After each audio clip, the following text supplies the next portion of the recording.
C'est une page de l'histoire qui va se tourner définitivement dans quelques mois. Ce préventorium construit en 1953 va changer d'affectation. Il faut dire que depuis près de 40 ans, il est laissé à l'abandon, ouvert au vent et aux amateurs de graffiti.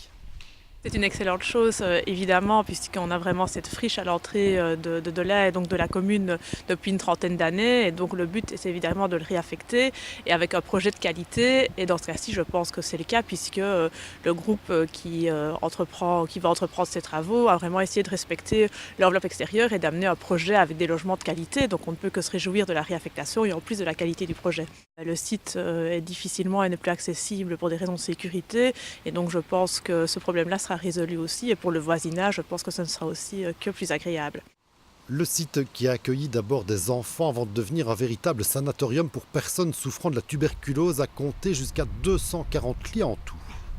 La Provaz, à l'époque, avait construit ce préventorium pour accueillir les enfants malades. Et donc, il faut savoir qu'il y a cette histoire du bâtiment, ces histoires de ces enfants, etc. Mais c'est aussi une histoire locale, puisqu'il y a toujours actuellement à Delade des personnes qui ont travaillé et donc qui sont attachées à ce site et à cette réaffectation. Moi, j'ai eu la chance de les rencontrer en faisant un travail sur le site il y a une quinzaine d'années. Et donc, je pense que ces personnes vont se réjouir, évidemment, de la prochaine réaffectation qui va garder, je le répète, l'enveloppe extérieure.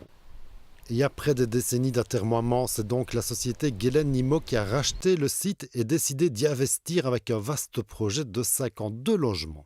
À la base, en fait, c'est une ancienne association avec un partenaire et voilà, après plusieurs années de travail ensemble, on a décidé de séparer un petit peu le patrimoine immobilier et nous, on a gardé ce bel héritage parce que moi, je suis originaire en plus de la commune de Limbourg, donc ça me tenait vraiment à cœur de pouvoir rendre vie à ce bâtiment. Qui va devenir quoi exactement dans le film? Un projet multirésidentiel pour des appartements, une partie wellness aussi qui sera accessible à tous les occupants du bâtiment et une zone bureau ou cabinet médical encore à affecter. Les extérieurs seront aussi totalement réaménagés et pour les nostalgiques de ce bâtiment de quelques 8500 mètres carrés qui fait partie du paysage depuis 65 ans, qu'ils se rassurent, la structure principale sera bel et bien conservée. Clairement, il y a une volonté au niveau de la physionomie générale du bâtiment, c'est le conserver. Maintenant, avec les nouvelles normes actuelles en termes de PEB, d'isolation et autres, on doit un tout petit peu évidemment retravailler dessus, inévitablement, mais en tous les cas, il y a une volonté de garder la ligne au bâtiment qui est extraordinaire. On garde l'espace qui est déjà prévu ici, un peu plus de 8500 mètres carrés.